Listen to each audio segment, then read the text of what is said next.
Саламатсыздарма оқушылар.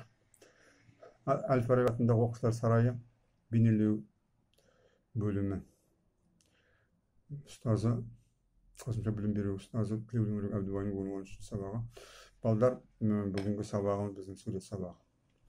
Өткен жолы сурет сабағында біз Сократтың басын сала бастағанбыз. Сократты бірінші компоновать етіп алдық, построить жасадық, содан кейін штрихқа көшкенбіз. Енді бүгін осы жұмысымызды аяқтауымыз керек.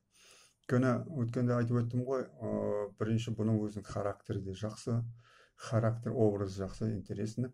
Енді көлеңке жағынан бастаймыз дедік қой, жаңа айттым ғой, көздің асты. Содан кейін менде жарығым жақтан түсіп тұр.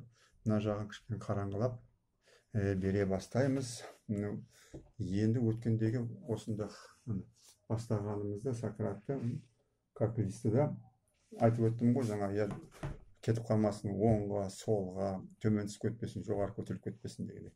Енді осының көлеңке жерін бере бастаймыз. Көлеңке жері бұны болған кезде мынау қабақтың асты, мынау мұрттың асты, содан кейін мынау сол жағы, мынау оң жағы.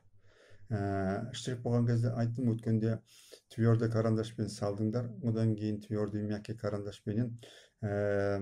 Енді мынау көлеңке жерін мягкий карандаш, мына М дейді ғой, жаңағы Кахинорда F дейді. Сонымен сала бастаңдар. Өзінің характерінің жерлері. Өзі мұрнының асты, өзінің бұның мұрны кішкене ерекшелеу, өзі иіліп келеді да. Мына жері кішкене ұшы, кішкене жалпақтау болады.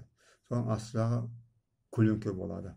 Енді штрих бастаған кезде, штрихті бастаған кезде по направлению беріңдер. Керекті қараңғы жерін, қою жерлерін бірінші қарайтып алыңдар.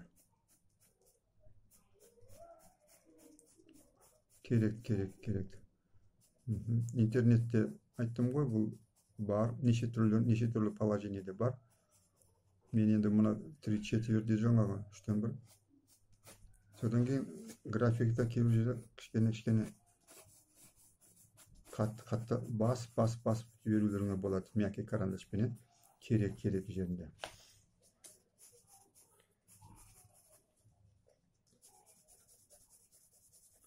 Штрих кішкене свободный штрих болсын.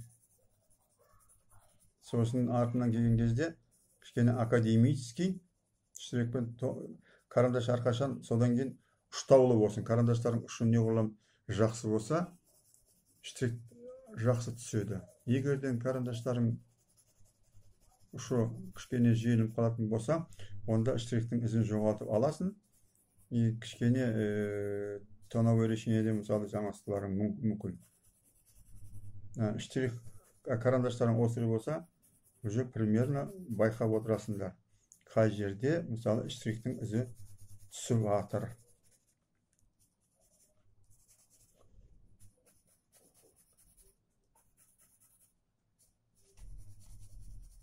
Мынау енді бірден бола қоймайтын ғой, сабақ негізінде бүгін өткен жолы істедік, енді осы жол бүгін бітіруіміз керек. Қазір примерно бір 2 сағаттай осын сурет салып, 2 сағатта уже жақындатуға болады. Мынау енді біздің қазір онлайн программасы бойынша болған кезде жаңаға через дальний, бұны енді сонша уақыт бере алмаймыз, өйткені нагрузка сіздер көремей қалуларыңыз да мүмкін.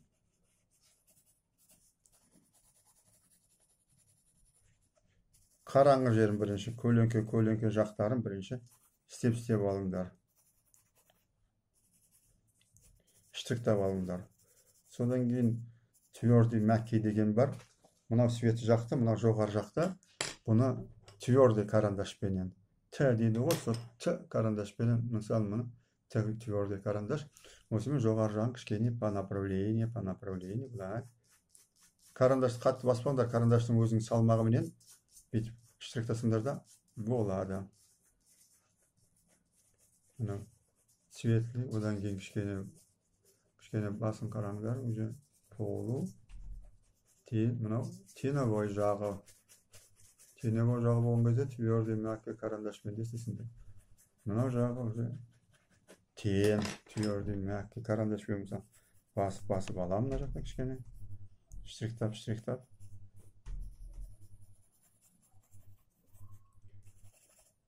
Мынау көлеңке жерім, қараңғылау жерім.